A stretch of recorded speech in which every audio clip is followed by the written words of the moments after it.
கர்த்தருடைய பரிசுத்த நாமத்திற்கு ஸ்தோத்திரம். இந்த நாளிலே நாம் தேவனை ஆராதிக்க போகிறோம். இந்த நாளிலும் நாம் இருக்கிற இடங்களிலே, வீடுகளிலே நாம் குடும்பத்தோடு இந்த நாளிலே கர்த்தரை நாம் ஸ்தோத்திரித்து அவரை நாம் துதிப்போம். ஹல்லேலூயா. மை நன்றியோடு மை ஸ்தோத்திரிக்கிறோம் ஆண்டவரே. மை நன்றியோடு மை துதிக்கிறோம், நன்றியோடு மை ஸ்தோத்திரிக்கிறோம்.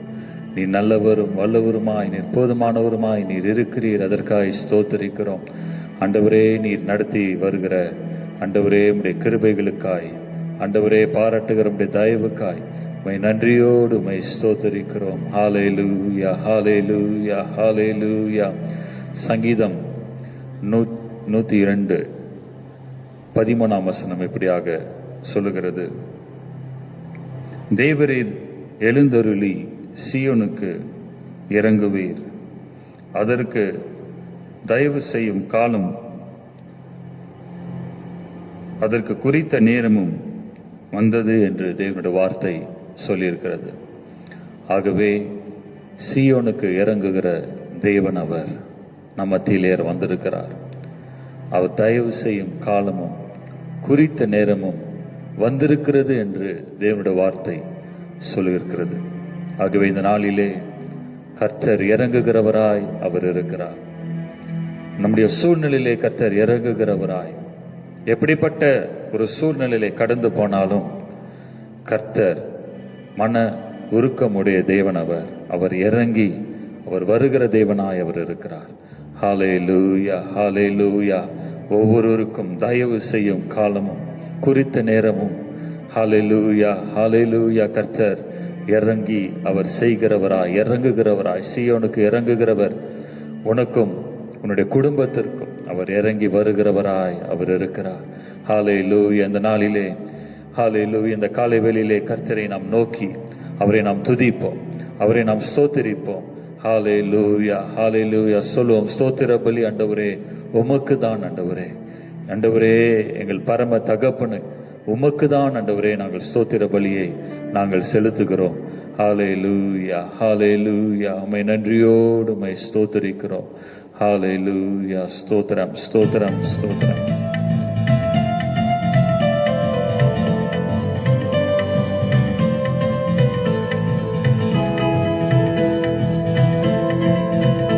கரங்களை தட்டி நாம் உற்சாகத்தோடு பாடுவோம். அதிகாலை ஸ்தோத்திர பலி அப்பா, அப்பா உங்களுக்கு தான் ஆராதனை. ஸ்தோத்திர பலி அப்பா, அப்பா உங்களுக்கு தான். அப்பா, அப்பா உங்களுக்கு தான். அப்பா, அப்பா உங்களுக்கு தான். எபினேசர், எபினேசர் இதுவரை உதவி செய்தி.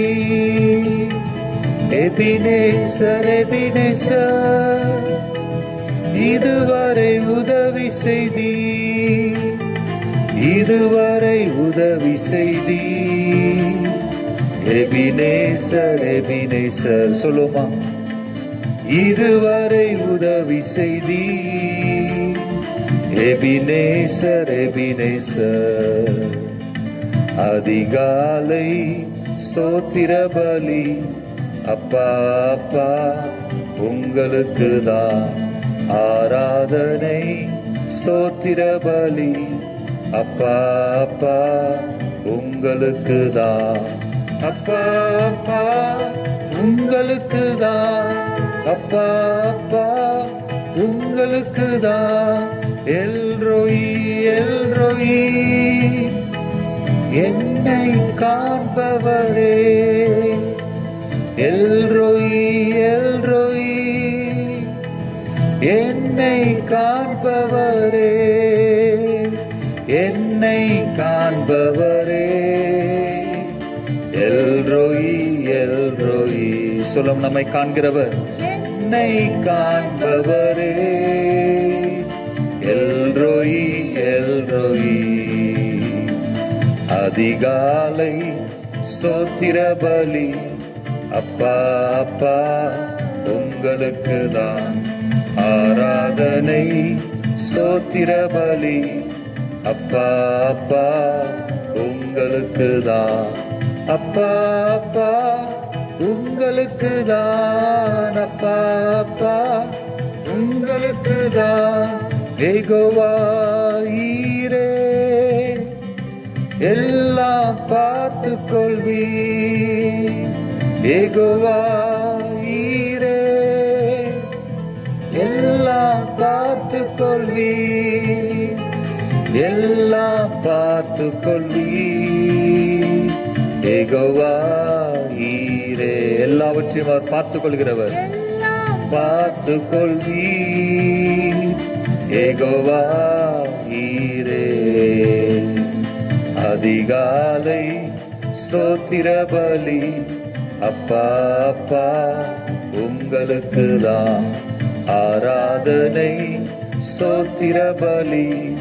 அப்பா அப்பா உங்களுக்கு தான், அப்பா அப்பா உங்களுக்கு தான், அப்பா அப்பா உங்களுக்கு தான், அப்பா அப்பா உங்களுக்கு தான், அப்பா அப்பா உங்களுக்கு தான். ஹல்லேலூயா ஹல்லேலூயா ஹல்லேலூயா. ஆண்டவரே, எங்களை காண்கிறவராய் நீர் இருக்கிறீர். ஆண்டவரே, யெகோவா ஈரேயாய் எல்லாவற்றையும் பார்த்து கொள்கிற தேவனாய் நீர் இருக்கிறீர். அதற்காக உம்மை நன்றியோடு உம்மை ஸ்தோத்திரிக்கிறோம். ஹல்லேலூயா. இந்த காலை வேளையிலே ஆண்டவரே, ஸ்தோத்திர பலிகளை, துதி பலிகளை, நன்றி பலிகளை உமக்கு நாங்கள் கொண்டு வருகிறோம் இந்த காலை வேளையிலே. ஹல்லேலூயா ஹல்லேலூயா. உம்முடைய நாமம் மகிமைப்படுவதாக ராஜா. ஹல்லேலூயா. உம்மை நன்றியோடு உம்மை ஸ்தோத்திரிக்கிறோம், நன்றியோடு உம்மை துதிக்கிறோம். ஹல்லேலூயா ஹல்லேலூயா ஹல்லேலூயா ஹல்லேலூயா ஹல்லேலூயா ஹல்லேலூயா. உம்மை நன்றியோடு உம்மை ஸ்தோத்திரிக்கிறோம் ஆண்டவரே. ஹல்லேலூயா ஹல்லேலூயா ஹல்லேலூயா. நான் உன்னை விட்டு விலகுவதுமில்லை, உன்னை கைவிடுவதுமில்லை என்று சொன்ன தேவன்.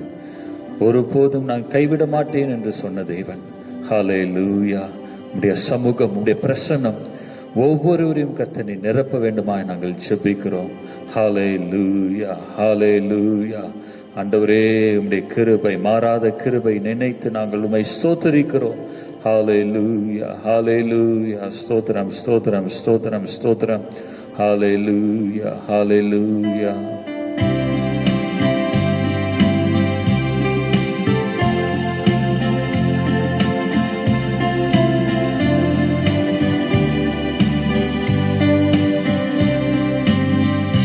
மார்போடு அணைப்பாரே, மனக்கவலை தீர்ப்பாரே. சொல்லுமா. மார்போடு அணைப்பாரே, மனக்கவலை தீர்ப்பாரே. ஒரு தாய் தேற்றுவது போல் என் நேசர் தேற்றுவார். ஒரு தாய் தேற்றுவது போல் என் நேசர் தேற்றுவார். கரம் பிடித்து நடத்துவார், கண்மலை மேல் நிறுத்துவார்.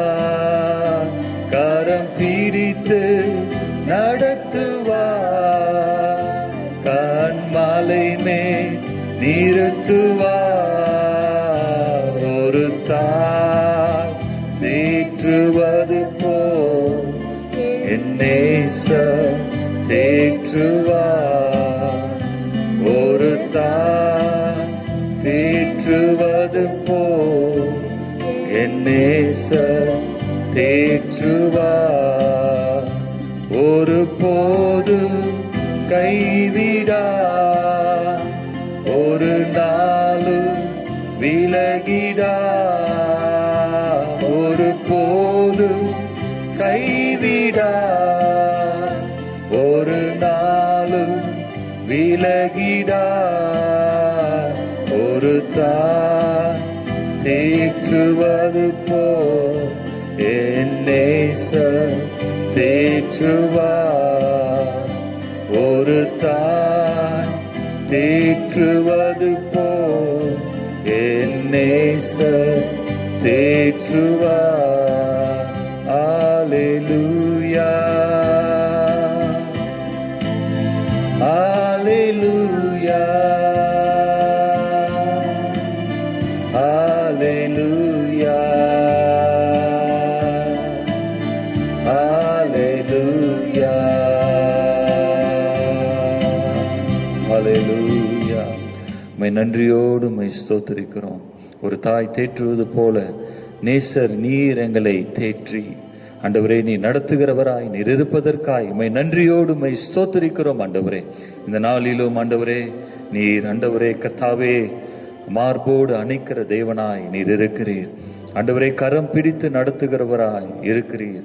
ஒருபோதும் நீர் கைவிடாத தேவனாய் நீர் இருப்பதற்காய் உம்மை நன்றியோடு உம்மை ஸ்தோத்திரிக்கிறோம். இந்த நாளிலே அப்படியாக எங்களை நீ நடத்த வேண்டுமாய் நாங்கள் ஜெபிக்கிறோம்.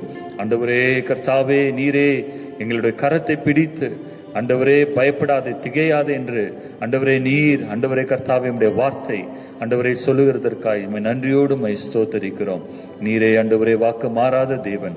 நீர் ஆண்டவரே அற்புதமாய் அதிசயமாய் நீர் நடத்துவீர். அதற்காய் நன்றியோடு உம்மை ஸ்தோத்திரிக்கிறோம். இந்த ஆராதனை கர்த்தர் நீர் பொறுப்பெடுத்து நடத்துவீராக. உம்முடைய கிருபை ஆண்டவரே ஒவ்வொரு மீது நீ தந்து நீ நடத்துவீராக. உமக்கே துதி கன மகிமை செலுத்துகிறோம் இரட்சகர் இயேசுவின் நாமத்தில் பிதாவே, ஆமென், ஆமென். கர்த்தர் நாமத்துக்கு மகிமை உண்டாவதாக. இந்த காலை வேளையிலே உயிர் தெழுந்த நாளிலே இந்த வாரத்தின் முதல் நாளிலே உங்களை சந்திப்பது மிகுந்த சந்தோஷம். நீங்க எல்லாம் நல்லா இருக்கிறீங்க என்று நான் நினைக்கிறேன். உங்களுக்காக யாவருக்காக உங்க குடும்பத்துக்காக பிள்ளைகளுக்காக தினந்தோறும் நாங்கள் ஜெபித்துக் கொண்டிருக்கிறோம். கர்த்தர் தான் உங்களை ஆசீர்வதிப்பாராக. நாம் தேவ செய்திக்கு போவதற்கு முன்பதாக கண்களை மூடி ஜெபிப்போம். நல்ல ஆண்டவரே, இந்த புதிய நாளுக்காக நன்றி செலுத்துகிறோம். இந்த உயிர் தந்த நாளிலே உயிர் தந்த பலத்தினால் எங்களை நிரப்பியிருக்கிறீர். அதற்காக நன்றி அப்பா. இப்பொழுதும் நாங்கள் ஆண்டவரே உங்களுடைய வசனத்தை தியானிக்க போகிறோம். தெய்வ சிந்தையை கொடுங்க. எல்லா விதமான அந்தகார சக்திகளிலிருந்து எங்களை விடுவித்து தெய்வ கிருபைக்குள்ள எங்களை மூடி உங்களுடைய வார்த்தையை நாங்கள் தியானிக்க எங்களுக்கு கிருபை செய்யுங்க. உங்க கரங்களை எங்களை ஒப்பு கொடுக்கிறோம். இயேசு மூலம் கேட்கிறோம் பிதாவே, ஆமென் and amen. God bless you. வேதத்திலிருந்து இந்த கடைசி புஸ்தகமாகிய வெளிப்படுத்தல் புஸ்தகத்திலிருந்து ஒரு சில காரியங்களை நாம் பார்க்க போகிறோம். இந்த காலை வேளையில உங்களோட கூட என்ன முடியுமோ நான் பகிர்ந்து கொள்ள ஆசைப்படுகிறேன். 2ஆம் அதிகாரம் 3ஆம் அதிகாரம். நீங்க வேதம் உங்க கையில இருக்கும் என்று நான் விசுவாசிக்கிறேன். வீடுகளிலே நீங்கள் இருக்கிறீங்க. வீடுல எல்லா குடும்பத்தோடு நீங்க உட்கார்ந்து கொண்டு இருக்கிறீங்கன்னு நினைக்கிறேன். பிள்ளைகள் எல்லோரும் ஒன்றாய் இருந்து வேதத்தை திறந்து தயவு செய்து கொஞ்ச நேரம் வேதத்திலிருந்து வசனத்தை நாம் தியானிப்போம். கடைசி புஸ்தகம், வேதத்துல இருக்கிற கடைசி புஸ்தகமாகிய வெளிப்படுத்தல். அதுல 2ஆம் அதிகாரம் 3ஆம் அதிகாரம் 2 அதிகாரத்துல நாம் பார்த்தோம்னால் 7 சபைகள் குறித்து சொல்லப்படுகிற காரியங்களை நாம் படிக்கலாம். தேவன் 7 சபைகளை குறித்தும் அதனுடைய நிலைமையை குறித்தும் அவர் பேசுகிற காரியத்தை யோவான் அதை எழுதி வைத்திருக்கிற காரியம்தான் இந்த 2-3ஆம் அதிகாரத்துல நாம் பார்க்கிறோம். இன்றைக்கு நாம் பார்க்க போகிற ஒரு காரியம் என்னவென்றால் 3ஆம் அதிகாரத்துல எழுதப்பட்ட 7ஆம் அந்த சபையை குறித்து நாம் ஒரு சில காரியத்தை பார்க்கலாம். இதை குறித்து நீங்க கேள்விப்பட்டிருக்கலாம். இந்த சபை குறித்து நீங்கள் தியானித்திருக்கலாம். பலர் இந்த வசனங்களிலிருந்து பேசி இருக்கலாம். ஆனால் இன்றைக்கு தேவன் நமக்காக என்ன வைத்திருக்கிறாரோ அதை நமக்கு வெளிப்படுத்துவார் என்று நான் நம்புகிறேன். அது உங்களுக்கு ஆசீர்வாதமாய் இருக்கும் என்று நான் விசுவாசிக்கிறேன். 3ஆம் அதிகாரத்துல நீங்க பாத்தீங்கன்னா 14ஆம் வசனத்திலிருந்து இந்த சபை குறித்து, இந்த 7ஆம் சபை குறித்து ஆண்டவர் பேசுகிற ஒரு சில காரியங்கள், இந்த சபையில இருந்து அவர் பேசின காரியங்கள் இன்றைக்கு நாம் தியானித்து நாம் ஜெபித்து முடிக்க போகிறோம். இந்த சபையின் பேர் என்னன்னா லவோதிக்கா சபை. லவோதிக்கா சபை, அந்த சபை எங்க இருந்துச்சுன்னா அந்த பட்டணமாகிய லவோதிக்கா என்கிற அந்த பட்டணத்துல உருவாக்கப்பட்ட சபை. ஆகையால் நாம் இந்த சபை குறித்து நாம் பார்ப்பதற்கு முன்பதாக இந்த பட்டணத்தின் சூழ்நிலைகளை நாம் முக்கியமாக அறிந்து கொள்ள வேண்டும். அதனுடைய பின்னணி, அது எப்பேற்பட்ட பட்டணமா இருந்தது, எப்பேற்பட்ட காரியங்கள் அங்கு இருந்தது என்று நாம் தெரிந்து கொண்டால் நாம் பின்பாக தியானிப்பதற்கு அது மிகவும் பிரயோஜனமாயிருக்கும். முதலாவது இந்த பட்டணத்தில் பார்க்கக்கூடிய ஒரு காரியம் என்னவென்றால், it was a wealthy city. அதாவது நல்ல என்ன சொல்லப்பட்டிருக்கு, செல்வம் நிறைந்த ஒரு பட்டணம். அங்க வாழ்ந்த ஜனங்கள் எல்லாரும் நல்ல வசதி உடையவர்களா இருந்தாங்க, நல்ல பணம் உடையவர்களா இருந்தாங்க. அது மாத்திரம் அந்த சபையில இருந்தவர்கள் பெரும்பான்மையானவர்கள் யாருன்னா யூதர்களா இருந்தாங்க. ஆகிய அந்த யூதர்கள் எல்லோரும் நல்ல வசதி உடையவர்களாய் இருந்தார்கள். அதுதான் முதலாவது அந்த பட்டணத்தை குறித்து நாம் பார்க்கிற காரியம். ரெண்டாவது அங்க பார்க்கிறோம், அந்த இடத்துல ஒரு வழிபாடு இருந்துச்சு. என்ன வழிபாடுன்னா, அந்த ரீஜன், அந்த முழு இடம் முழுவதுமாய் சீசருக்கு என்று ஒரு வழிபாடை வைத்திருந்தார்கள். அந்த நாட்டிலே சீசர் அவருக்கு ஒரு வழிபாடை வைத்து அவரை ஆராதிக்கக்கூடிய ஒரு ஜன கூட்டம் இருந்தது. அந்த பட்டணத்துல நடந்த காரியம் அது. அடுத்தாவது அங்க பார்க்கிறோம், இந்த லவோதிக்கேயா சபை அந்த இடத்துல பட்டணத்துல இன்னொரு காரியம் சொல்லப்பட்டிருக்கு. அந்த இடமானது it was a commercial place. அதாவது என்னன்னா, வணிகர் நிறைந்த இடம், பிசினஸ் சென்டர். ஆகிய அங்க எல்லோரும் வருவதும் போவதும் ஆன இருந்த ஒரு பிஸியான ஒரு பட்டணம் அது. எப்ப பார்த்தாலும் ஜனங்கள் இருப்பாங்க, எப்ப பார்த்தாலும் வருவாங்க போவாங்க, வெளி தேசங்களில் இருந்து வருவாங்க. ஏன்னா பிசினஸ் செய்ய வேண்டும், வியாபாரம் செய்ய வேண்டும் என்ற ஒரு நோக்கத்தோடு அந்த இடத்திற்கு வருவார்கள். ஆகையால் அந்த இடம் முதலாவது பார்த்தோம், வசதி உள்ள ஒரு இடம், வெல்தி பிளேஸ். இரண்டாவது சீசர் உடைய வழிபாட்டை பின்பற்றின ஒரு ஜனங்க கூட்டம் அங்க இருந்தாங்க. மூன்றாவது அங்க பார்க்கிறோம் என்னன்னா, வணிகம், அதாவது பிசினஸ் நிறைந்த இடம். அது மாத்திரம் இல்ல, அங்க பார்க்க இன்னொரு காரியம் என்னன்னா, முக்கியமான காரியம் அங்க காணப்பட்டது. அந்த பட்டணத்துல ஜவுளி வியாபாரம், டெக்ஸ்டைல் பிசினஸ் ரொம்ப பிளரிஷ் ஆகி கொண்டிருந்த அந்த நாட்டிலே அவர்கள் என்ன பண்ணாங்க, ஜவுளி உற்பத்தி செய்து, அதாவது துணி, நல்ல விலை உயர்ந்த துணிகளை அவர்கள் உற்பத்தி செய்து அது வெளிநாடுகளுக்கு அவர்கள் எக்ஸ்போர்ட் பண்ண ஆரம்பித்தார்கள். அதாவது என்ன சொல்லுவாங்கன்னா, மற்ற தேசத்துக்கு அது ஏற்றுமதி செய்தார்கள். ஆகையால் அதன் மூலமா பெரிய ஒரு வருமானம் அந்த பட்டணத்துல காணப்பட்டது. ஆகையால் அங்கு இருந்தவர்கள் எல்லா வசதியோட வாழ்ந்தாங்க. கடைசியா இன்னொரு காரியம், முக்கியமான காரியம் அங்க பார்க்கிறோம், அந்த பட்டணத்துல எல்லோரும் விரும்பக்கூடிய, முக்கியமா பெண்கள் எல்லாம் விரும்பக்கூடிய ஒரு கண்களுக்கு போடக்கூடிய ஒரு என்ன சொல்ல தைலம் அங்க உற்பத்தி செய்தார்கள். அது ரொம்ப காஸ்ட்லி, எக்ஸ்பென்சிவ் ஆயில். அது உலகமெங்கும் எல்லோரும் விரும்பின ஒரு காரியம். ஆகையால் அது அந்த பட்டணத்துல உருவாக்கப்பட்டது, செய்து பல தேசங்களுக்கு அதை ஏற்றுமதி செய்தாங்க. ஆகையால் பல விதத்துல அவர்களுக்கு வருமானம் வந்து கொண்டிருந்தது. அங்க இருந்தவர்கள் எல்லாம் ஆஸ்தியுடையவர்களா இருந்தாங்க, அந்தஸ்து உடையவர்களா இருந்தாங்க. நல்ல எந்த குறைவும் அந்த இடத்துல யாருக்கும் இல்லாத ஒரு சூழ்நிலையில வாழ்ந்த ஜனங்க தான் அந்த பட்டணத்துல வாழ்ந்தாங்க. அங்கதான் இந்த சபை காணப்பட்டது, லவோதிக்கேயா சபை. ஆண்டவர் அந்த சபைக்கு தான் பேசுகிறார். நீங்க இந்த 3 காரியத்தை குறித்து ரொம்ப பெருமை அந்த சபைக்கு இருந்தது. அங்க இருந்த ஜனங்களுக்கு ஒரு 3 காரியத்தை குறித்து மிகவும் பெருமையுடையவர்களா இருந்தாங்க. நீங்க 18ஆம் வசனத்திற்கு வந்தீங்கன்னா அங்க நீங்க பார்க்கலாம், அங்க 3 காரியங்கள் ஆண்டவர் வெளிப்படுத்துகிறார் அவர்களுக்கு. என்னன்னா, முதலாவது என்னன்னா, புடமிடப்பட்ட பொன்னையும் சொல்றாரு. அதான் வெல்த் சொன்ன பாத்தீங்களா, அங்க இருந்த வெல்த், புடமிடப்பட்ட பொன்னையும். இரண்டாவது காரியம் அவர் சொல்கிற காரியம், உடுத்திக் கொள்வதற்கு வெண் வஸ்திரங்களையும் என்னிடத்திலே அப்படின்னு போட்டிருக்கோம். அதாவது டெக்ஸ்டைல், உடுத்திக் கொள்ளக்கூடிய எல்லா வஸ்திரங்கள் அந்த இடத்துல அதிகமாய் காணப்பட்டது. மூன்றாவது அந்த வசனத்தை பார்க்கும், நீங்க பார்வை அடையும்படிக்கு உன் கண்களுக்கு கலிக்கம் போடவும் இருக்கும். கலிக்கம் போடவும், வேண்டும் என்று உனக்கு ஆலோசனை சொல்லுகிறேன். அப்ப அந்த கண்களுக்கு போடுகிற அந்த ஒரு என்னது ஆயின்ட்மெண்ட் அந்த இடத்துல உற்பத்தி செய்தார்கள்.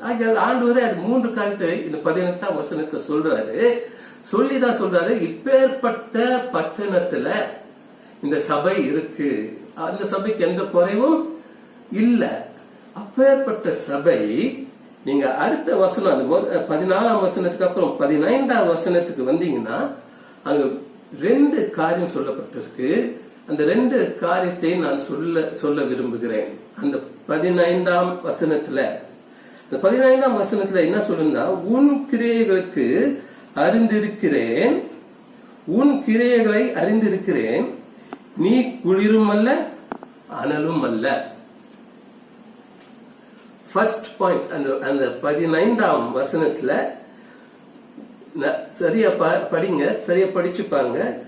யூ ஆர் நைதர் கோல்ட் நார் ஹாட், நீங்க குளிரும் அல்ல அனலும் அல்ல. இது மிகவும் அழகாய் தெரிந்து கொள்ள வேண்டிய ஒரு காரியம். ஒன்னு குளிர்ந்த நிலைமை, 2வது அனலுடைய நிலைமை. இது 2ம் உங்களுக்கு இல்ல. அப்ப ஆண்டவர் என்ன சொல்றன்னா, உங்களுக்கு குளிரும் இல்ல அனலும் இல்ல. அப்போ வேற ஏதோ ஒரு நிலைமையில நீங்க என்ன பண்றீங்க, இருந்து கொண்டு இருக்கிறீங்க, நீங்க வாழ்ந்து கொண்டு இருக்கிறீங்க.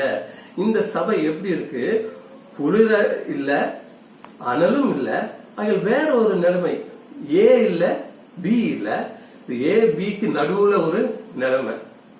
அப்போ அந்த நிலைமை தான் அவர் சொல்லுகிறார், அது ஒரு மோசமான ஒரு நிலைமை. குளிரும் இல்லாமல் அனலும் இல்லாமல் நீங்க இருக்கிறீங்க என்று அந்த 15ஆம் வசனத்துல தொடக்கத்துல சொல்கிற காரியம் பார்க்கிறோம். நீங்க 16ஆம் வசனத்துக்கு வந்தீங்கன்னா படிச்சீங்கன்னா அங்க என்ன சொல்றாருன்னா, இப்படி நீ குளிருமின்றி அனலுமின்றி வெதுவெதுப்பாய் இருக்கிறாய். You are neither cold nor hot, but you are lukewarm. அப்போது இது 2 நிலைமைக்கும் நடுவுல ஒரு நிலைமை இருக்கு. அது என்னன்னா lukewarm, வெதுவெதுப்பான ஒரு நிலைமை. அந்த நிலைமையில தான் நீ இருக்கிற சபையே. இன்றைக்கு பாரு, ஆண்டவர் சொல்றாரு, எல்லாம் இருக்கு, உனக்கு என்ன இருக்கு, வெல்த் இருக்கு, ஆஸ்தி இருக்கு, அந்தஸ்து இருக்கு, பணம் இருக்கு, உனக்கு போடக்கூடிய எல்லா வசதிகளும் இருக்கு, நீ போட்டக்கூடிய எல்லா என்ன உடைகள் இருக்கு, உலகத்தில் எல்லா இடத்திற்கும் நீ என்ன பண்ற, ஏற்றுமதி செய்து கொண்டிருக்கிற இந்த அழகான வஸ்திரங்கள் செய்யக்கூடிய திறமை இருக்கு, கண்களிலே போடக்கூடிய அந்த என்ன தைலம் நீங்க உற்பத்தி செய்றீங்க, இதெல்லாம் இருக்கு. ஆனால் உங்க நிலைமை எப்படி இருக்கு தெரியுமா, குளிரும் இல்ல A not B, but in between that. நீங்க ஏவும் கிடையாது பியும் கிடையாது, ஆனா அது நடுவுல எப்படிப்பட்ட நிலைமையில இருக்கீங்க, வெது வெதுப்பான ஒரு நிலைமையில இருக்கிறீங்க. ஆகையால் அவர் வெது வெதுப்பான நிலைமையை அந்த இடத்துல அவர் சுத்தி காமிக்கிற ஒரு காரியத்தை நாம் பார்க்கிறோம். அந்த இடம், அந்த சிட்டில பட்டணத்துல, அதாவது லவோதிக்கேயா என்கிற அந்த பட்டணத்துல இதெல்லாம் இருந்துச்சு. ஆனால் அங்க ஒரு குறைபாடு இருந்துச்சு. ஏன் அவர்களை பார்த்து நீ வெது வெதுப்பான நிலைமையில இருக்கிறாய் என்று அவர் சொன்னாங்க? ஆண்டவர் ஏதோ ஒரு காரணம் இருக்கணும், இல்லாட்டி அதை அப்படி சொல்லி இருக்க மாட்டாரு. அவர்களை பார்த்து நீ வெது வெதுப்பா இருக்கிற, நீ குளிரும் இல்ல அனலும் இல்ல, இதுக்கு நடுவுல நீ இருக்கிற எப்படின்னு சொல்லும் போது வெது வெதுப்பா இருக்கிறன்னு சொன்னா அவருக்கு அது நிச்சயமா புரிந்து இருக்க வேண்டும்.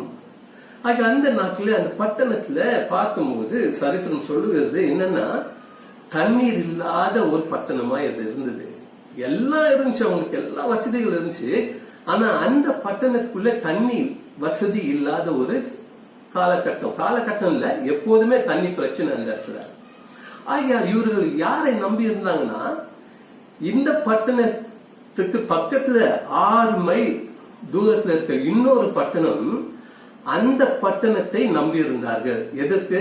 தண்ணீருக்காக. தண்ணீர் அங்க இருந்தா இங்க வரணும். அங்க நீங்க பாத்தீங்கன்னா அங்க சொல்லப்பட்டு இருக்கு, 6 மைல் தூர ஒரு பட்டணம் இருந்தது. அது என்ன பட்டணம் என்றால் ஏராபோலி என்று அழைக்கப்படுகிற பட்டணம். அந்த பட்டணம் இந்த சபை இருந்துச்சுல, லவோதிக்கா சபை, அங்க இருந்து ஏறக்குறைய நான் சொன்னது போல 6 மைல் தூரம். ஆனால் இந்த இடத்துல ஏரோபோலி என்ற இடத்துல நிறைய நீர் ஊற்றுகள் இருந்தது. நீர் ஊற்றுகள் அதிகமா இருந்ததுனால அந்த இடத்துல இருந்துதான் தண்ணீர் இந்த பட்டணத்துக்கு கொண்டு வரப்பட்டது. இப்போ இருக்கு பாருங்க, நம்ம சொல்ல போனா கீழ்பாக் வாட்டர் ஒர்க்ஸ் சொல்றோம். கீழ்பாக் வாட்டர் ஒர்க்ஸ் எல்லா தண்ணீரும் சேர்த்து வைத்து அந்த இடத்துல இருந்து குடி தண்ணீர் எங்க போகுது, நம்ம சென்னை பட்டணம் எல்லா இடத்துக்கும் அது அனுப்பப்படுகிறது. அதே போல இந்த பட்டணம் ஏரோபோலி என்கிற அந்த பட்டணத்திலிருந்து 6 மைல் தூரத்துல இருந்து தண்ணீர் இந்த பட்டணமாகிய லவோதிக்காக்கு எடுத்து வரப்பட்டது. ஆகையால் அந்த நீர் ஊற்றுகள் எல்லாம் பாத்தீங்கன்னா எல்லா நீர் ஊற்றுகளும் உஷ்ணமா இருக்கும், அனலா இருக்கும். அந்த தண்ணீர் அனல் உள்ள தண்ணியா இருக்கும். அது அடியில பூமியிலிருந்து வருகிற அந்த ஊற்று, அந்த தண்ணி அவ்வளவு சூடா இருக்கும். ஒரு காலம் நான் துபாய்க்கு போயிருந்த போது என்னை ஒரு இடத்துக்கு கூப்பிட்டு போனாங்க. அது ஒரு மலைப்பகுதி. அவர்கள் ஒரு ரோடு பக்கமா மலையில ஏறி போய் கொண்டிருக்கும் போது 2 அந்த ரோடு சைட்லயும் தண்ணி நீர் ஊற்று போல் அப்படியே ஓடிக்கொண்டே இருந்துச்சு. ஒரு சின்ன ஒரு நீர் ஊற்று அந்த ரோடு 2 பக்கத்திலும். ஒரு இடத்துல கொண்டு வந்து என்ன நிறுத்தினாங்க. நிறுத்தி இறங்குங்க, இங்க வந்து பாருங்கன்னு சொன்னாங்க. உங்க செருப்பு ஷூ எல்லாம் கழட்டிடுங்க. அப்போ நாங்க போய் அந்த காலை வச்சு பார்க்கும்போது அந்த தண்ணீர் ஒரு கொதிக்கிற தண்ணியா இருந்தது. உஷ்ணம் அதிகமா இருந்துச்சு அதுல. ஆக அது எங்கிருந்து வருதுன்னு தெரியல. ஆனால் ஓடி வரும்போது அந்த மலைப்பகுதியிலிருந்து கீழே இறங்கி ஓடி வரும்போது அனல் உள்ள ஒரு நீர் ஊற்றாய் அது இருந்தது. அதுல ஒரு அரை நிமிஷம் கூட கால் வைக்க முடியாது, அவ்வளவு அனல். எனக்கு ஆச்சரியமா இருந்துச்சு. அதே போலதான் இந்த பட்டணத்துல இருந்த எல்லா நீர் ஊற்றுகளும் அனல் உள்ள ஒரு நீர் ஊற்றா இருந்துச்சு. ஆக அந்த நீர் ஊற்றை இவர்கள் அந்த இடத்துல இருந்து தண்ணீரை எங்க கொண்டு வந்தாங்கன்னா லவோதிக்கா அந்த பட்டணத்திற்கு கொண்டு வந்து அந்த தண்ணீரை தான் உபயோகப்படுத்தினாங்க. அப்போ அந்த உஷ்ணமா இருக்கிற அந்த சூடு அனல் உள்ள அந்த நீர் அது வருகிற வழியில அந்த 6 மைல் தூரம் அது பிரயாணப்பட்டு வருகிற போது இந்த பட்டணத்துக்குள்ள நுழையும் போது அது எப்படி என்ன மாதிரி சூழ்நிலையில வந்து சேருது தெரியுமா? வெது வெதுப்பான ஒரு சூழ்நிலை. அதோடைய குவாலிட்டியை அது இழந்து போகுது, அதோடைய உஷ்ணத்தை அது இழந்து போய் வெது வெதுப்பான ஒரு நீர் தான் இவங்க பெற்றுக் கொண்டிருப்பாங்க. ஆக அவங்க எப்போதும் உபயோகிக்கிற ஒரு தண்ணீர் என்னன்னா வெது வெதுப்பான ஒரு தண்ணீர். அந்த அனல் இருக்காது, அதே நேரத்தில் அது குளிரமா இருக்காது, ரெண்டும் இல்லாம நடுத்தரமா இருக்கிற ஒரு தண்ணீரை தான் அவர்கள் வருஷம் முழுவதும் உபயோகப்படுத்தினாங்க. ஆகையால் தான் வெது வெதுப்பு என்று சொன்னால் அந்த பட்டணத்தில் இருக்க அத்தனை பேருக்கும் நல்ல ஒரு அறிவு இருந்திருக்கணும், தெரிந்திருக்கணும். ஆகையால் தான் அந்த வார்த்தையை ஆண்டவர் அந்த இடத்துல உபயோகப்படுத்துறாரு அவங்களுக்கு புரியும்படிக்கு. நீங்க என்னவா இல்ல பாருங்க, அந்த ஒரு பட்டணத்துல இருந்து அது நீர் ஆரம்பிக்கிற இடம் எப்படி இருக்கு? அனல் உள்ளதா இருக்கு, சூடா இருக்கு. ஆனா அது வரும் வழியில என்ன ஆயிடுது? அதோட அனலை என்ன பண்ணுது? இழந்து போய் வெது வெதுப்பான குளிரையும் இல்ல, குளிரும் கிடையாது, ஆனா வெது வெதுப்பான ஒரு சூழ்நிலை வந்து இது சேர்றதுனால வெது வெதுப்பான தண்ணீரை நீங்கள் அனுபவித்துக் கொண்டே இருக்கிறீங்க. அந்த போலதான் உங்கள் நிலைமை இன்னைக்கு இருக்கு. என்னது? குளிர்ந்த நீர் போல இல்ல, அனலுள்ள நீரை போல இல்ல, ஆனா வெது வெதுப்பான ஒரு நிலைமை உங்களுக்கு இருக்கு அப்படின்னு சொல்றாரு. தேவ ஜனமே, இதுல ஒரு பெரிய ஒரு உண்மை இருக்கு. இன்றைக்கு பாருங்க, நம்ம எல்லாம் எங்க கூட வருகிறோம்? சபையாய் கூடி வருகிற ஒரு ஸ்லாக்கியம் இல்ல. ஏறக்குறைய 80 நாட்கள் ஆக போகிறது சபை கூடி வந்து. இப்ப எங்க கூடுறோம்? எல்லாம் நம்ம வீடு தோறும் நம்ம கூடுகிறோம், குடும்பமாய் சேர்கிறோம். எங்க 2-3 பேர் அவருடைய நாமத்துல கூடி வருகிறார்களோ அங்க அது ஒரு சபையாய் மாறுகிறது. இன்றைக்கு அதுதான் நீங்க செய்துட்டு இருக்கீங்க என்று நான் விசுவாசிக்கிறேன். நீங்க எல்லாம் குடும்பமா உங்க வீட்டுல ஒரு சபையாய் சேர்ந்து ஜெபிக்கிறீங்க, வேதத்தை வாசிக்கிறீங்க என்று நான் நினைக்கிறேன். ஆனால் இன்றைக்கு இந்த 80 நாட்கள் கடந்து வந்துட்டோம், சபையில கூடி வரல, எல்லாம் ஒன்னா கூடி வரல. ஆனா நான் சபை கூடி வரும்போது எப்படி அனல் உள்ளவர்களா இருந்தோமோ அதே நிலைமையில இன்றைக்கு இருக்கிறோமா? இல்லாட்டி அந்த அனல் இருந்த அந்த நிலைமையை நாம் இழந்துவிட்டு வெதுவெதுப்பான நிலைமையில நாம் வந்திருக்கிறோமா? இது நீங்க தான் யோசிச்சு பார்க்கணும். இது உங்களுக்கும் ஆண்டவருக்கும் இருக்கிற தொடர்பு, உங்களுக்கும் உங்க வீட்டு சுத்திரம் இருக்கிற அந்த சபைக்கும் உள்ள உறவு எந்த நிலைமையில இருக்கு இன்றைக்கு? அந்த சபையை பார்த்து ஆண்டவர் சொன்னாரு, நீ அனலும் இல்ல குளிரும் இல்ல, ஆனா வெது வெதுப்பான நிலைமை. அதுதான் அந்த சபைக்கு காணப்பட்டது. இன்றைக்கு நீங்க கூடி வருகிற வீடு தோறும் இருக்கிற அந்த சபை அனல் உள்ளதா இருக்கா? நல்ல காரியங்களை கத்துக்கிட்டீங்களா? இந்த 80 நாளிலே தேவன் உங்களை அனல் மூட்டி இருக்கிறாரா? இல்லத்தி அனலையும் இழந்து போய் குளிரையும் இழந்து போய் நடுத்தரமான ஒரு நிலைமையில வெது வெதுப்பான நிலைமையில நீங்க வந்திருக்கிறீங்களா? தேவ ஜனமே, நீங்க தான் ஆராய்ந்து பார்க்கணும். தேவன் எதை விரும்புறாருமா? ஒண்ணு நீ அனலா இருக்கணும், இல்லாட்டி குளிரா இருக்கணும்.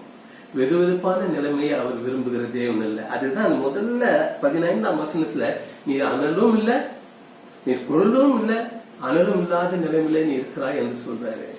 அவர்களுக்கு புரியும் அளவுக்கு அவர் சொல்றாரு, நீ வெது வெதுப்பான நிலைமையில இருக்கிற. தேவ ஜனமே, உங்க வீடுல நீங்க கூடிக்கொண்டு வருகிறீங்க. இன்னைக்கு உங்களுடைய நான் நம்புகிற நீங்க முந்தியிருந்த அனலை காட்டிலும் இன்னும் அதிகமாய் தேவனுடைய அனலை நீங்க பெற்றுக் கொண்டிருப்பீங்கன்னு என்று நான் விசுவாசிக்கிறேன், நான் நம்புகிறேன். ஆக அதுதான் முக்கியம். இன்றைக்கு வெது வெதுப்பான நிலைமையில நீங்க போயிருப்பீங்கன்னா அது ரொம்ப பரிதாபமான ஒரு நிலைமையா போயிடும். சீக்கிரமாய் இதெல்லாம் மாறி நாம் கூடி வருவோம் என்று நான் விசுவாசிக்கிறேன். ஆனால் நாம் கூடி திரும்பி வரும்போது வெது வெதுப்பான நிலைமையிலே நாம் வராமல் இன்னும் அதிகமான ஒரு வல்லமையோடு ஒரு அந்த அனலோடு நாம் வந்து ஆராதிக்கும் போது தேவன் அதுல பிரியமுள்ளவராயிருப்பார். உங்க நிலைமை எப்படி இருக்கு? இல்லாட்டி ஒரே புரிந்து போயிடுச்சா? நீங்க தான் அதை சரியா சிந்திக்க வேண்டிய ஒரு சூழ்நிலையில இருக்கிறீங்க. ஆனால் தேவன் சொல்கிறாரு, நான் வெது வெதுப்பை விரும்புகிற தேவன் அல்ல, அனல் உள்ள ஒரு சபையாய், அனலை பார்க்க சபையாய் நான் விரும்புகிறேன் என்று அவர் விரும்புகிறார்.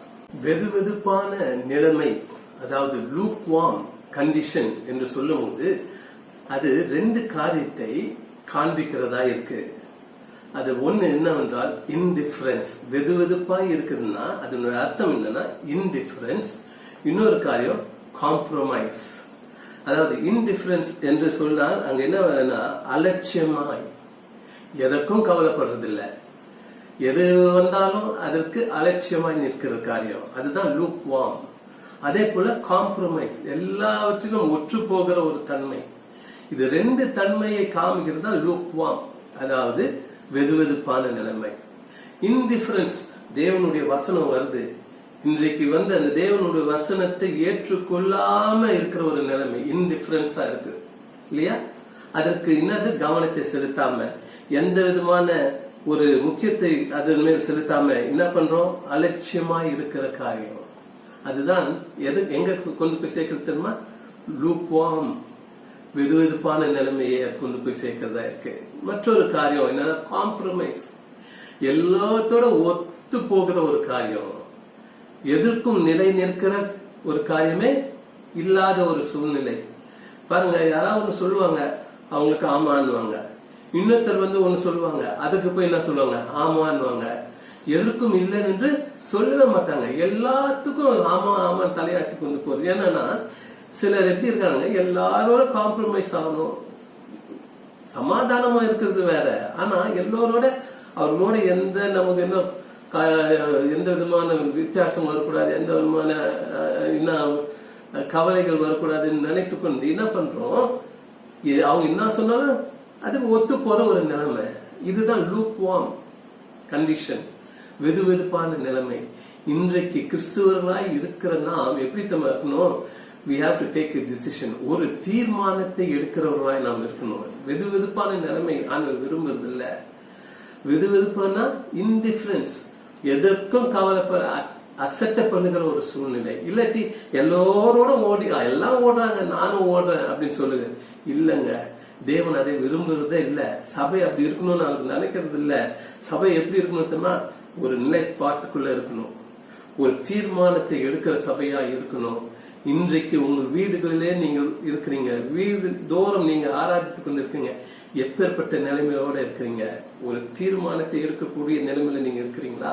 இல்லாட்டி எல்லாத்தையும் அசட்டை பண்ணி கொண்டு இருக்கிறீங்களா? இத்தனை நாள், இந்த 80 நாள் நீங்க ஜெபம் பண்ணிருக்கலாம், 80 நாள் நீங்க வேதத்தை வாசிருக்கலாம். அதெல்லாம் எந்த அளவுக்கு உங்களுக்கு பிரயோஜனமா இருந்துருச்சு? இல்லாட்டா அந்த ஜெபம் பண்ணுகிற அந்த சூழ்நிலையே மாறி போயிடுச்சா? இல்ல அதை விட்டு விலகி வந்துட்டீங்களா? எந்த நிலைமையில இருக்கிறீங்க எனக்கு தெரியல. ஆனா தேவன் விரும்புகிறது என்ன தெரியுமா? வெது வெதுப்பான நிலைமை விட்டு விட்டு நல்ல ஒரு அனல் உள்ள நிலைமைக்கு வர வேண்டும் என்று. தேவ ஜனமே, இந்த 80 நாள் வந்து ரொம்ப முக்கியமான நாட்கள். நீங்க எந்த நிலைமையில இருக்கிறீங்க என்று ஆண்டவருக்கு தான் தெரியும். அது ஆண்டவர் என்ன பண்ண நியாயத்திருப்பார். அது நம்மளால யாராலும் நியாயத்திருக்க முடியாது. அது உங்களுக்கும் ஆண்டவருக்கும் மாத்திரம்தான்.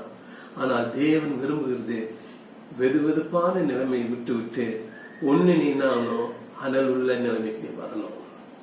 அனல் உள்ள நிலைமைக்கு வரும்போதுதான் ஆண்டவர் பெரிதான ஆசீர்வாதத்தை அந்த இடத்துல கட்டளை எடுக்கிற தேவனா அவர் இருக்கிறார். தேவ ஜனமே, புரிந்து கொள்ளுங்க. எல்லாவற்றுக்கும் அசட்டை பண்ணுகிற ஒரு சபையா இருக்கிறோமா, இல்ல ஜனமா இருக்கிறோமா? இல்லாட்டி எல்லோரோட நாம் இன்றைக்கும் ஓடிக்கொண்டே இருக்கிறோமா? ஒரு தீர்மானம் எடுக்க முடியாத ஒரு சூழ்நிலையில இருக்கிறோமா? இந்த பூனை இருக்கும் பாருங்க, பூனை. எங்க வீட்டுல பூனை அடிக்கடி வரும். அது எங்கத்துமா இருக்கும்? செவுத்து மேலதான் இருக்கும். அது என்ன பண்ணும்? செவுத்து மேல நடக்கும், இப்படி போகும், அப்படி வரும். ஆனால் அது எந்த தீர்மானமும் கடைசி வரைக்கும் எடுக்காது. எந்த பக்கம் எது என்ன கிடைக்குதோ அந்த பக்கம் அது குதிச்சிடும். அதான் மதில் மேல் நடக்கிற பூனை போல் சொல்லுவாங்க இல்ல, கேட் வாக்கிங் ஆன் தி வால். அது எப்படி குதிக்கணும் தெரியாது, இந்த பக்கமா அந்த பக்கமா எந்த டிசிஷன் எடுக்கும் தெரியாது. ஆனா இன்றைக்கு தேவ ஜனமே, சபையே, தேவ நமக்கு எச்சரிக்கை கொடுக்கிறார். என்னன்னா, நீ அது போல இருக்காத, இந்த மதில் மேல் நடக்கிற பூனை போல் இருக்காத. ஒரு தீர்மானத்தோட நீ வாழ, ஒரு தீர்மானத்தை எடு. ஆம் என்று சொன்னா ஆம் என்று சொல்ல வேண்டும், இல்லை என்று சொன்னா இல்லை என்று சொல்ல வேண்டும். இந்த தீர்மானத்தை எடுக்கக்கூடிய ஒரு சபையாய், தீர்மானத்தை எடுக்கக்கூடிய நாம் ஜனங்களாய் இருக்க வேண்டும். அதுதான் தேவன் விரும்புகிறாரு. காம்ப்ரமைஸ் ஆகிக்கொண்டு எல்லோரோட நல்ல பேர் எடுக்கணுமே, எனக்கு கெட்ட பேர் வரக்கூடாதே என்று பலர் நினைத்து கொண்டு இருக்கிறோம். இல்லைங்க, நல்லது செய்தால் ஒருவேளை ஜனங்க அதை ஏற்றுக்கொள்ள மாட்டாங்க, ஆனா தேவன் அதை ஏற்றுக்கொள்வார். ஆகியா நீங்க இன்றைக்கு நல்லா சிந்தித்து பாருங்க. உங்களுடைய நிலைமை வெது வெதுப்பான நிலைமையா இருக்குமானால் அது தேவனுக்கு பிரியம் இல்லாத ஒரு சூழ்நிலை. வெது வெதுப்பான சபையாய் நாம் இருப்போமானால் அந்த சபையை தேவன் விரும்புகிறவர் அல்ல. ஆகியால் இன்றைக்கு இன்னும் எத்தனை நாள் நம்ம இருக்க போறோம் தெரியல, இந்த நிலைமையில நம்ம இன்னும் எத்தனை நாள் கடந்து செல்ல போறோம் தெரியல. ஆனால் ஆண்டவர் நமக்கு இன்றைக்கு சொல்ற காரியம் நடத்துமா, நீ ஒரு நிச்சயமாய் ஒரு தீர்மானம் எடுக்கணும். நீ எடுக்கிற தீர்மானம் சரியான தீர்மானமா இருக்க வேண்டும். எல்லோரோடு ஓடிக்கொண்டு இருக்கிற ஒரு மனுஷியாய் நாம் இருக்கக்கூடாது. தேவ ஜனமே, இதுதான் இந்த முதல் பகுதியில அவர் சொல்றாரு. 15ஆம் வசனத்துல குளிரும் அல்ல அனலும் இல்லாத ஒரு சூழ்நிலை. அது 2வது பகுதி, அதே வசனத்துல 15ஆவது வசனத்துல 2வது பகுதியில இன்னொரு காரியம் சொல்றாங்க. நீ குளிராவது அனலாவது இருந்தால் நலமாயிருக்கும். புரியுதாங்க? நீ குளிராவது அனலாவது இருந்தால் நலமாய் இருக்கும். That will be good. ஆங்கிலத்துல ரொம்ப அழகா இருக்கு. I could wish you were cold or hot. நான் விரும்புகிறேன். ஃபர்ஸ்ட் நீ அனலும் இல்ல குளிரும் இல்லைன்னு சொல்லிட்டாரு. 2வது என்ன சொல்றாரு? என்னுடைய விருப்பம். ஆண்டவர் சொல்றாரு, இயேசு சொல்ற காரியம், என்னுடைய விருப்பம். இந்த சபை எப்படி இருக்கணும்? ஒண்ணு நீ குளிரா இருக்கணும், இல்லாட்டி நீ அனலா இருக்கணும். அதுதான் ரொம்ப தெளிவா இருக்கு இங்கிலீஷ்ல. I could wish you were cold or hot. நீ ஒண்ணு குளிர் உள்ளவனா இரு, இல்லாட்டி நீ என்ன வாரு அனல் உள்ளவனா இரு. இதுதான் நான் விரும்புகிறேன் என்று இயேசு சொல்கிறார். தமிழில அதான் சொல்ற, நீ குளிராவது அனலாவது இருந்தால் நலமா இருக்கும், நல்லதா இருக்கும். இன்னைக்கு எப்படிப்பட்ட சூழ்நிலையில நாம் இருக்கிறோம்? 80 நாட்களுக்கு ஆயிடுச்சு. எப்பேற்பட்ட சூழ்நிலையில இருக்கிறோம்? ஒண்ணு, அவர் விரும்புவது என்னன்னா அனலுள்ள சபையாய், அல்லாவற்றால் நீ குளிருள்ள சபையாய், குளிர்ந்த சபையாய் இருக்கணும். இது ரெண்டு அவர் விரும்புகிறார். நீங்க குளிர்ந்த சபையும் விரும்புகிறார் அவரு. ஏன்னா குளிர்ந்த சூழ்நிலையும் சில பேருக்கு அது பிரயோஜனம் உள்ள, அது யூஸ்ஃபுல்லா இருக்கிற ஒரு காரியம் தான். ஆகையால் தான் அவர் சொல்றாரு, ஒன்னு இதுல இரு, இல்லாட்டி அதுல இரு, ஆனா வெது வெதுப்பான இன்டிஃபரண்டா இருக்காது, அசட்டிக் பண்ணுகிற ஒரு நிலைமையில இருக்காது, தீர்மானம் எடுக்கக்கூடிய ஒரு நிலைமையில இரு. இதை தான் நான் விரும்புகிறேன். நான் விரும்புகிறது நீ அனல் உள்ளவனா இருக்கணும், இல்லாட்டி குளிர் உள்ளவனா இல்லை, ஏதாவது ஒண்ணு நல்லதா நீ செய்யணும், நல்லதா செய்யணும். அதனால பாருங்க, அனல் உள்ளவனாய் நீ இருக்கணும் அப்படின்னு சொல்லும் போது அனல் எதை குறிக்கிறது? உஷ்ணத்தை குறிக்கிறது. அது மாத்திரம் இல்ல, அனல் இருக்குமானால் எந்த கிருமியும் வைரஸும் உன்னை தாக்காது. இன்றைக்கு அதான பிரச்சனை. நம்ம சுத்தி இருக்கிற பிரச்சனை என்ன தெரியுமா? இந்த வைரஸ், கொரோனா வைரஸ் தான்.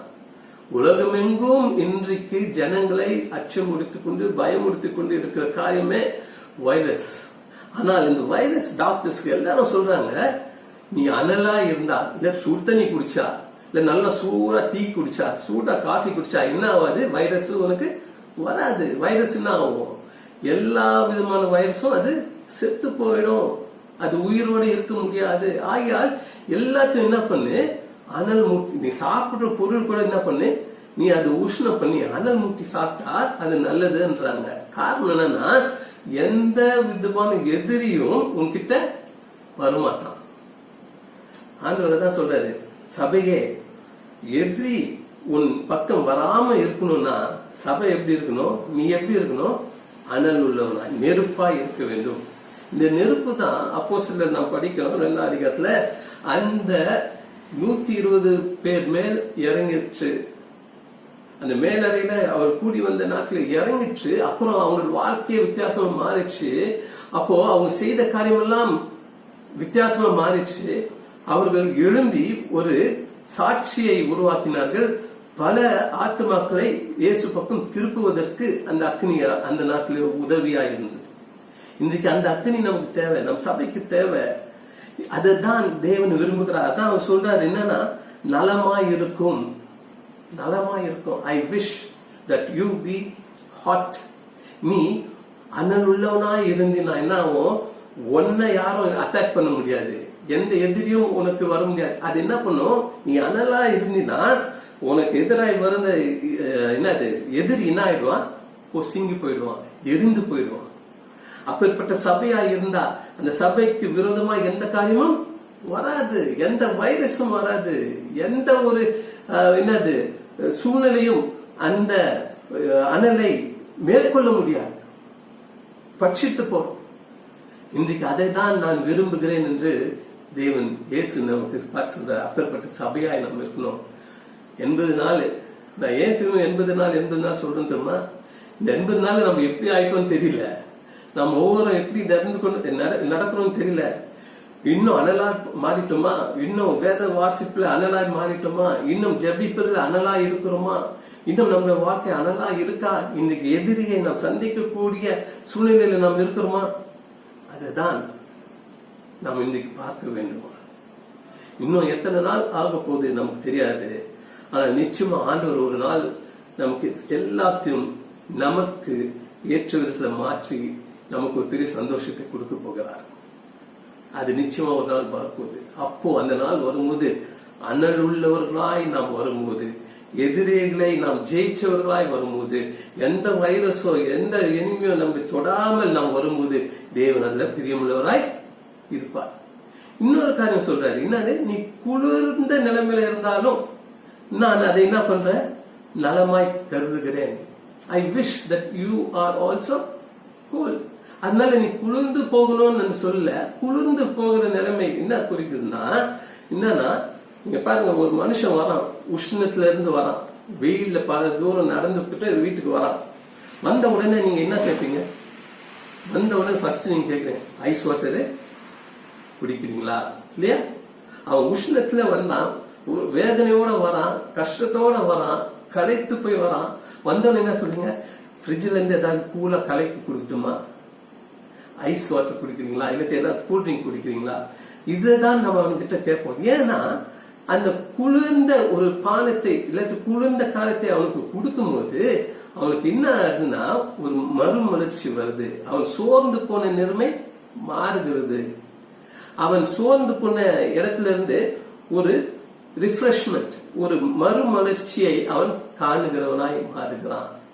அது குளிர்ந்த ஒரு காரியத்தை தேவன் அதுதான் சொல்றாரு, நீ அனலாயிரு, எதிரே என்னது எதிர்த்து நில்லு. ஆனா அதே சொன்ன குளிர்ந்த நிலைமையில நீ இருக்கும்போது என்ன, ஒரு சில ஜனங்களுக்கு நீ என்ன பண்ற, ஒரு புத்துணர்வை நீ கொடுக்கிற. ஆகிய நீ அதுவாயிரு இல்லாட்டி இதுவாயிரு. ஆனா நடுவு நிலைமையில நீ என்ன பண்ணாத, இருக்காத. இன்னொன்னும் ஜாக்கிரதையா இருக்கணும்.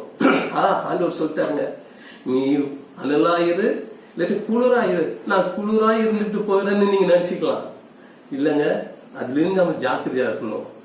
இந்த நாட்டுல பாருங்க, குளோபல் வார்மிங் என்ற ஒரு காரியம் நடந்து கொண்டிருக்கு. உலகம் எங்கும் உஷ்ணம் அதிகரித்து கொண்டு வருகிறது. பூமி உஷ்ணத்தை இன்னும் அதிகமாய் அது வெளிப்படுத்திக் கொண்டிருக்கிறது. இது நிமித்தமா என்ன ஆகுதுன்னா, இருக்கிற எல்லா பனிக்கட்டிகளும் இன்றைக்கு உறைந்த நிலையத்திலிருந்து அது உருகி கொண்டிருக்கு. எல்லா ஐஸும் இன்றைக்கு மெல்ட் ஆகி கொண்டிருக்கு. எல்லாம் இன்றைக்கு அது ஒரு பயம் மூற்றுகிற ஒரு சூழ்நிலையில ஜனங்கள் வாழ்ந்து கொண்டிருக்காங்க. இன்றைக்கு பூமியே கொஞ்ச நாள்ல இல்லாம போயிடும் என்று சொல்கிறார்கள்.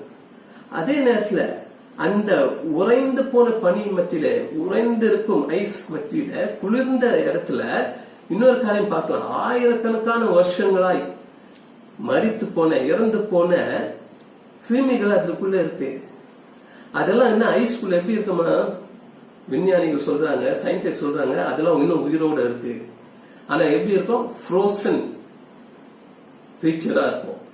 ஆனா இதெல்லாம் உருகி வருகிற காலத்துல அதுல இருக்கிற அந்த செத்து போன கிருமிகள் அந்த எல்லாம் உயிர் பித்து மறுபடியும் வெளியில வரும்.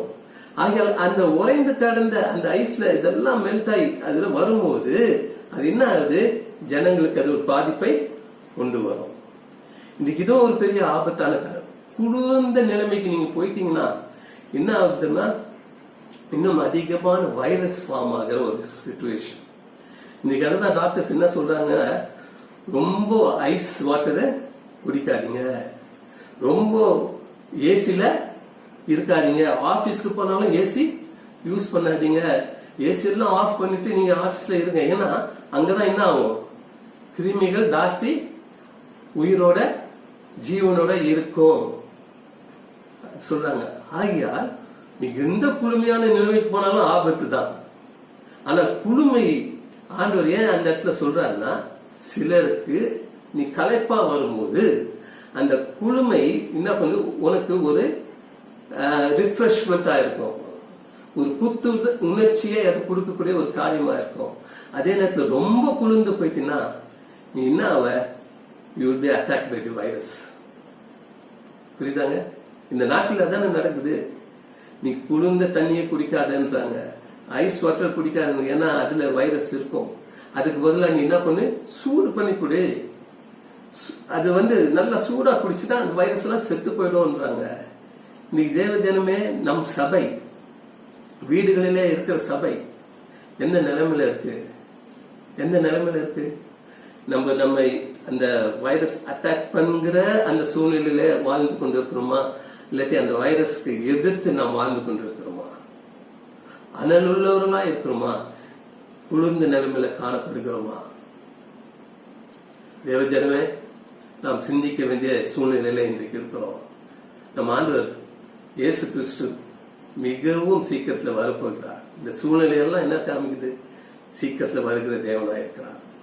ஆகியால் நாம் ஒண்ணு அனல் உள்ளவரா இருக்கணும், இல்லாட்டி குளிர்ந்த நிலைமையில இருக்கணும், ஏதாவது ஒண்ணுல இருக்கணும். ஆனா நடுவு நிலைமையில இல்லாமல் நாம் நம்மை காத்து கொள்ளணும். அனல் உள்ளவர்களா இருந்தா என்ன ஆகும், எந்த எதிரியும் நம்மளை தாக்க முடியாது. குளிர்ந்த நிலைமையா இருந்தா எதிரிகள்லாம் நம்ம மேல உட்கார்ந்துப்போம், வைரஸ் எல்லாம் உட்கார்ந்துப்போம். அதுலயும் நம்ம ஜாக்கிரதையா இருக்கணும். ஆனால் இது ரெண்டும் இல்லாத நடு நிலைமையில இருக்கும் பாருங்க, அவங்களுக்கு தான் ரொம்ப ஒரு மோசமான நிலைமை இன்றைக்கு காணப்படுகிறது. வீடுதோறும் சந்திக்கிற சபையே, என் அருமையான ஜனமே, எந்த நிலைமையில நீங்க இருக்கிறீங்க? இன்னைக்கு அனல் உள்ளவர்களா இருங்க. உங்களுடைய சபை, நீங்க இருக்கிற அந்த வீடு தேவனுடைய வார்த்தையினால, தேவனுடைய வசனத்தினால, ஜெபத்தினால உங்க வீட்டை, உங்க வீட்டு சபையை நீங்க அனல் மூட்டி எழுப்புங்க. அப்பொழுது மாத்திரம்தான் எந்த தீங்கும் உங்களை அணுகாது. ஆமென். ஹல்லேலூயா. 15வது வசனத்துல நாம் பார்த்தோம், 2 காரியங்கள் பார்த்தோம். சின்ன வசனத்துல 2 காரியங்கள். ஒன்று, அவர் சொன்னது குளிரும் இல்ல அனலும் இல்ல, அதுதான் முதல்ல சொன்ன காரியம். 2வது அவர் சொல்றாரு, நீ குளிராவது அனலாவது இருந்தால் நலமா இருக்கும். I will be pleased, I would like you being hot or cold என்று சொன்ன காரியம் நம்ம பார்த்தோம். 16ஆம் வசனம் சொல்றாரு, நீ குளிரும் இல்ல அனலும் இல்ல, ஆகிய நான் என்ன பண்ணுவேன், உன்னை வாந்தி பண்ணி போடுவேன். வெது வெதுப்பான நிலைமை என்ன ஆகுதுன்னா, நாம் அவர் வாயில நாம் இல்லாம வாயை விட்டு என்ன பண்றாரு, அவர் நம்மள வெளியே போடுகிற ஒரு தேவனா இருக்கிறார். இன்றைக்கு அந்த நிலைமை நமக்கு வரக்கூடாது, நம் சபைக்கு அப்படி வரக்கூடாது. வெது வெதுப்பான நிலைமை வந்துச்சுனால என்ன ஆகுதுன்னா, அவரை விட்டு நாம் விலகி போகிற ஒரு சூழ்நிலை. இன்றைக்கு அவருக்குள்ள இருக்கிற சபையாய் நாம் இருக்கணும். அவர் வாய்க்குள்ள நாம் இருக்கிற சபையா இருக்க வேண்டும். இந்த வாய் ரொம்ப முக்கியமான ஒரு காரியங்க. இந்த வாய் சபை, அந்த வாய்க்குள்ள இருந்துச்சுன்னா எதுக்கு அது சொல்றாங்கன்னா, சபை வார்த்தையை பேசுகிற சபையா இருக்கணும். அந்த வாய்க்குள்ள இருக்கிற வரைக்கும் தான் என்ன பண்ண முடியும், தேவனுடைய வார்த்தையை பேச முடியும். ஆகையால் அனலுள்ள சபையாய் இன்றைக்கு உங்க குடும்பம் அனலுள்ள குடும்பமா இருக்குமானால், நான் சொல்றேன், நீங்க எங்க இருப்பீங்க, ஆண்டவருக்குள்ள இருப்பீங்க. ஆண்டவர் உங்களுக்குள்ள இருப்பாரு. அப்ப நீங்க என்ன இருப்பீங்க, அந்த வாய்க்குள்ள இருக்கிறதுனால அந்த வார்த்தையை பேசுகிற ஒரு சபையாய் குடும்பமாய் நீங்க இருப்பீங்க. எப்படி இருக்கிறீங்க இந்த நாட்டில, இந்த 80 நாள்ல எப்படிப்பட்ட வாழ்க்கை வாழ்ந்திருக்கிறோம்? வசனத்தை பேசி கொண்டிருக்கிறோமா, இல்ல வேற எதையோ பேசி கொண்டிருக்கிறோமா? வெது வெதுப்பான நிலைமைக்கு வந்துட்டோம்னா ஒரு பெரிய ஆபத்து என்னன்னா, வாயிலிருந்து வெளியே தூக்கி போட்டுருவாரு, வாந்தி எடுத்து போடுவார்.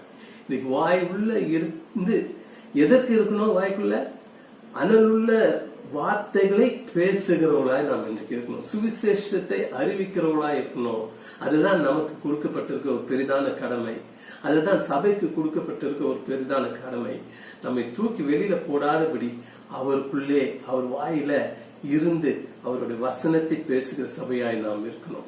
அதே நேரத்துல அங்க பார்க்கணும் என்ன ஒரு காரியம், அது வாய்க்குள்ள அவருக்குள்ள இருக்கிறதுனால என்ன ஆகுதுன்னா, அவர் நமக்காய் தேவனத்துல பரிந்து பேசுகிற தேவனாய் இருக்கிறார். He prays for us to his father. ஆக அதுக்குள்ள இருக்கிறதுனால நமக்கு கிடைக்கிற ஒரு பெரிய பாக்கியம் என்னன்னா, அனல் உள்ளவராய் இருக்கிறோம், 2வது பாதுகாப்பாய் இருக்கிறோம், 2வது அவருடைய வார்த்தையை நாம் விட்டு விடாம பேசுகிற ஒரு சபையாய் ஜனமாய் நாம் இன்றைக்கு இருக்க வேண்டும். இது நல்லா தெரிஞ்சுங்க. நாம் அவருக்குள்ள இல்லாவிட்டால் ஒரு பெரிய மோசமான நிலைமைக்குள்ள நம்ம வந்து சேர்றோம். தேவ ஜனமே, எப்படி இருக்கீங்க, எந்த சூழ்நிலை இருக்கீங்க? Are you A, B or in between these two? நீங்க ஏவா இருக்கிறீங்களா, பியா இருக்கிறீங்களா, இல்லை இதுக்கு மத்தியில அனலும் இல்லாமல் குளிரும் இல்லாத வெது வெதுப்பான நிலைமையில இருக்கீங்களா? வெது வெதுப்பான நிலைமையில இருந்தா என்னத்தமாகும்? You will be thrown out of God's mouth. தேவனுடைய வாயிலிருந்து நீங்க தூக்கி எறியப்படுவீர்கள், வாந்தி எடுக்கப்படுவீங்க. அது ரொம்ப மோசமான நிலைமை. அந்த நிலைமை நமக்கு வரக்கூடாது. தேவன் இன்னும் அதிகமாய் நம்மளை கட்டி வைக்கணும். தேவனுடைய அன்பு இன்னும் அதிகமாய் நமக்குள்ள பெருகணும். தேவனுடைய வார்த்தை இன்னும் அதிகமாய் நமக்குள்ள பெருகணும். ஜெபிக்கிற ஆவி இன்னும் அதிகமாய் நமக்குள்ள பெருகணும். அனல் உடைய ஒரு சபையாய் நாம் இன்றைக்கு காணப்படணும். அதுதான் தேவன் விரும்புகிறார். இன்றைக்கு பாருங்க, 3 காரியங்கள் பார்த்தோம். ஒண்ணு, அனலாய் இருக்கணும், இல்லாட்டி குளிராய் இருக்கணும். இது 2 இல்லைன்னா வெது வெதுப்பாய் இருந்தா உன்னை நான் வாந்தி பண்ணி போடுவேன் என்று சொல்லுகிறார் காரியம். அனல் மூட்டுகிற ஒரு மனுஷன் இருந்தா, அனலா இருந்த மனுஷன் யாருமா? யோவான். யோவான் எப்போது தேவனோட கூட இருந்தான். தேவனுடைய மார்பில, இயேசுடைய மார்பில எப்போதும் சாய்ந்தவனா இருந்தான். அவன் தேவனுக்கு பிரியமுள்ளவனா இருந்தான். அவன் அனல் முட்டின ஒரு மனுஷனாய் இருந்தான். அதே நேரத்தில் இன்னொருத்தன் இருந்தான், யூதாஸ் காரியத்தின் ஒரு சீஷன். அவன் எப்படி இருந்தா தெரியுமா? ரெண்டும் இல்லாம அவன் ஒரு லூப்வாம், வெது வெதுப்பான நிலைமையில இருந்தான். நடுவுல நின்றுட்டு இருந்தான். அந்த பூனையை போல செவத்தில் நின்று கொண்டு இப்படி குதிக்கிறதா அப்படி குதிக்கிறதா. என்னன்னா எல்லா உலகத்திற்கும் அவன் காமிச்சான். என்னன்னா, நான் யாரோட இருக்கிறேன்? இயேசுவோட இருக்கிறேன். நான் இயேசுவோட சீஷனா இருக்கிறேன். இன்னைக்கு அப்படிதான் பலர் இருக்கிறோம். இயேசுவோட சீஷனா இருக்கிறேன். ஆனா அதே நேரத்துல எதிரில் வரும்போது அவன் என்ன பண்ணிட்டான்? அந்த பக்கம் குதித்து விட்டான். அதுதான் வெது வெதுப்பான நிலைமை, ஒரு தீர்மானம் எடுக்க முடியாத நிலைமை. இன்றைக்கு எந்த நிலைமையில இருக்கிறோம்? யோவான் போல அனலுள்ளதான் தேவன் உடைய மார்பில சாய்ந்தவர்களாய் இயேசுவோட நெருங்கின ஒரு வாழ்க்கை நமக்கு இருக்கா?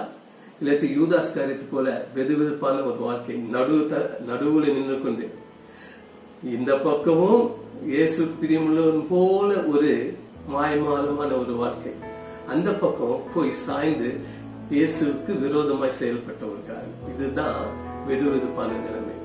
இன்னைக்கு ஆண்டவர் நம்மை பார்த்து கொண்டிருக்கிறாருங்க, நம்மை கவனித்துக் கொண்டிருக்கிறார். இந்த 80 நாட்களை நம்ம தினந்தோறும் நம்ம பார்த்துட்டு இருக்காரு.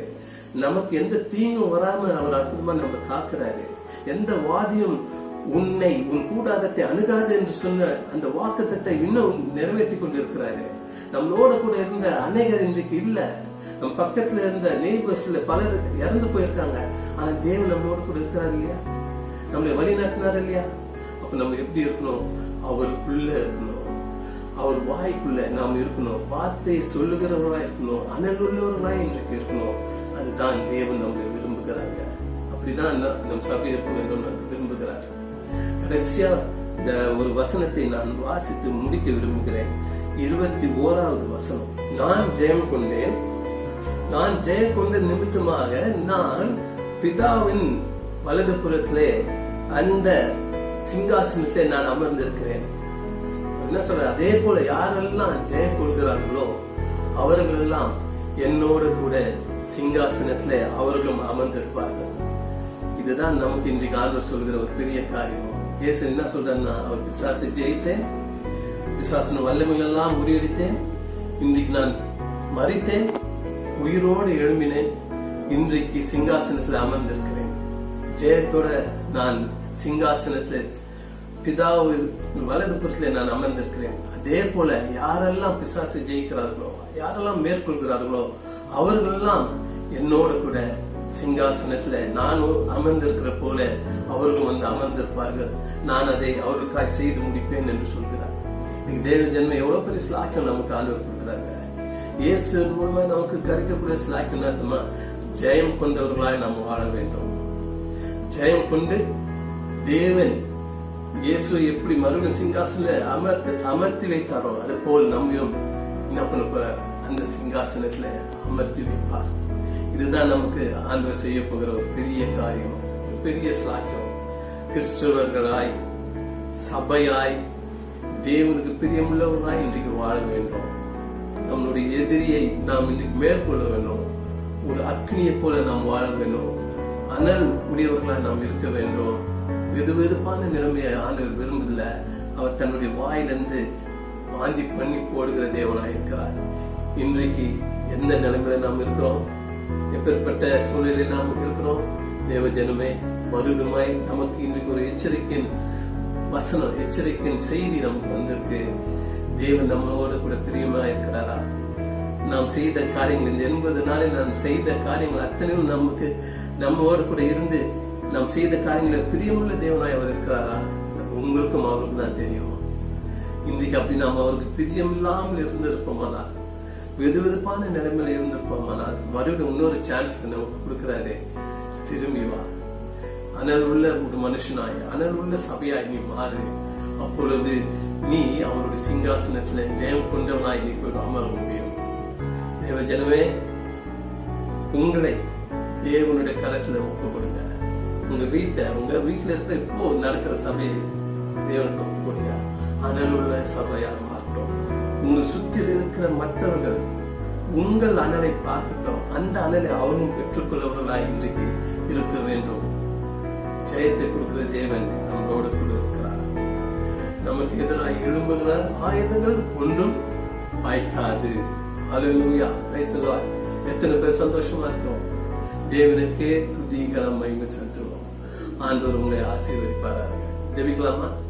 நல்ல ஆண்டவரே, இந்த உயிர்த்தெழுந்த நாளிலே ஆண்டவரே, நாங்கள் உங்களுடைய வசனத்தை ஆண்டவரே கொஞ்ச நேரம் தியானிக்க எங்களுக்கு கொடுத்த கிருபைக்காக நன்றி செலுத்துகிறோம். இன்றைக்கு நாங்கள் ஆண்டவரே அனல் உள்ள ஒரு சபையாய், அனல் உள்ள ஜனங்களாய், அனல் உள்ள ஒரு குடும்பமாய் நாங்கள் வாழ எங்களுக்கு கிருபை செய்யுங்க. இத்தனை நாட்கள் ஆண்டவரே நாங்கள் கடந்து வந்துட்டோம். ஆண்டவரே நாங்கள் கூடி ஆண்டவரே ஆலயமாய், சபையாய் ஆண்டவரே ஆராதிக்க முடியாத ஒரு சூழ்நிலையிலே நாங்கள் இருக்கிறோம்.